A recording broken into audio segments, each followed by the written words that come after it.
O presidente do Senado, Rodrigo Pacheco, afirmou nesta sexta-feira que o governo federal se comprometeu a revogar a medida provisória da reoneração dos 17 setores da economia. Ele deu a declaração em entrevista exclusiva ao nosso correspondente Luca Bassani, que está em Zurique, na Suíça, fazendo a cobertura do LEAD, encontro que reúne empresários do Brasil e Estados Unidos. Nós vamos acompanhar.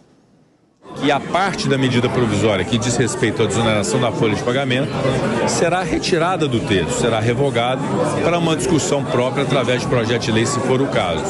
Então, está valendo e valerá a prorrogação da desoneração da folha de pagamento. Esse foi o entendimento do Congresso Nacional e é um entendimento que deve ser respeitado. Wilson Pedroso, meu amigo, governo voltando atrás, vai revogar a medida provisória que reonerava esses 17 setores da indústria. Isso aí é o carimbo de que o governo foi mal na estratégia de criar a medida provisória aos 45 do segundo tempo, no final de 2023? Boa tarde para vocês que nos assistem, boa tarde, Nelson, boa tarde, amigos aqui da mesa. Derrapada, Nelson. O ministro Fernando Haddad tem sido um bom ministro, mas ele derrapou na articulação política e no desrespeito ao Congresso, porque o Congresso, no final do ano, tinha as questões das pautas, como que se diz, eles revogaram os vetos do presidente Lula, entre eles a desoneração. E o que o governo tem que fazer se ele quer novamente onerar? É encaminhar um projeto de lei e não uma MP ao final do ano, onde não tem mais os parlamentares, ou seja, errou na articulação política, porque ficou sozinho. Você não vê nenhum deputado da base aliada do governo defendendo a oneração de novo do tributo da folha de pagamento. O problema é que não é só o tributo. Nós estamos num momento de muita sede arrecadatória. Está no momento de cortar custos e arrecadar menos. O ministro Fernando Haddad tem que sinalizar para as pessoas que não é um governo só de arrecadação. É um governo também que está preocupado com os custos desnecessários, com os custos desnecessários, porque as pessoas não aguentam pagar mais tributos. E essa questão da oneração, você acaba onerando quem? O trabalhador. A empresa para de empregar, a empresa começa a demitir e o produto interno da empresa, que é o custo interno de produção, só aumenta. Ou seja, os empresários começam a demitir e quem é prejudicado é o trabalhador lá na ponta que precisa levar o sustento para a família. Ronaldo Pagotto, a gente chegou no final de 2023 com um índice de desemprego muito favorável, ou seja, o menor índice de desemprego em 9 anos. Desde 2014 a gente não tinha um índice tão bom de empregabilidade. E, claro, na sequência de anos após anos, com desoneração para esses setores da economia, esses 17 setores. Esse índice de desemprego, muito melhor do que a projeção era feita no início do ano, né? Muito melhor do que a expectativa, não é uma radiografia de que nós estamos no caminho certo com desoneração para os setores que mais empregam? Ronaldo Pagotto. Bom, Kobayashi, boa tarde a todos que nos acompanham de casa, também os debatedores que aqui estão. Eu acho que o debate aqui é sobre essa desoneração, ou que chama-se aqui de reoneração, né? Ela precisa ter um debate sobre qual é o interesse público que deve preponderar. Primeira questão, eu acho que tem que ter transparência nas contrapartidas, porque no quesito de transparência da desoneração, nós conhecemos qual é o orçamento. Esse ano está previsto 12 bi. O que nós precisamos ter mais claro é a transparência dos impactos disso nesses segmentos. Eu acho que isso não... o modelo anterior da desoneração, ele não tem um bom acabamento nesse tema. Segundo, a proposta feita, como dito aqui, lá no final do ano, né, no afogadilho, ela tenta separar, segmentar na nova proposta. Eu acho que ela não tá sendo uma disputa entre ter desoneração ou não.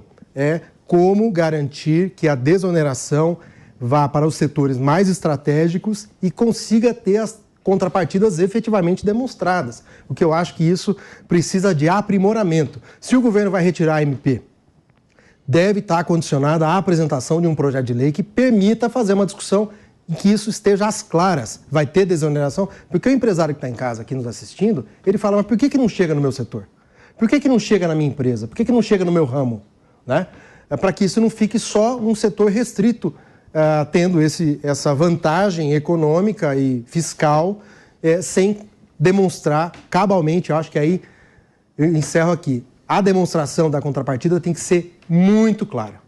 Não é só o índice de desemprego, é importante, mas ele não resulta somente desse modelo de desoneração. Ele é uma conjunção de fatores muito mais complexo do que isso. Então, acho que tem que ter aí uma proposta de lei que consiga segmentar, ampliar a transparência e permitir que a sociedade acompanhe as contrapartidas dessa desoneração fiscal impactante no orçamento brasileiro. Agora, João Bellucci, é claro, as pessoas estão falando aí, muitas pessoas, inclusive pessoas do Congresso, estão falando que não foi legal fazer por MP, porque MP tem validade imediata, né? Claro que neste caso específico eles colocaram lá um prazo para valer só a partir de abril e tal, uma noventena, mas por projeto de lei. Só que o Congresso não acabou de discutir e aprovar um projeto de lei que concluiu pela prorrogação da desoneração.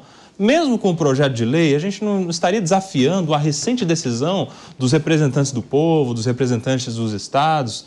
Nós estamos falando de uma decisão que foi por maioria de 513 deputados, de 81 senadores, e que foi desafiada por uma medida provisória unilateral do governo federal. Não pega mal esse descontentamento, esse inconformismo com a decisão parlamentar? João Bellucci. Boa tarde, Kobayashi, boa tarde, debatedores e toda a audiência. Eu acho que realmente, formalmente, foi uma disputa, mas eu acho que em termos práticos foi uma disputa bem fake, na minha visão.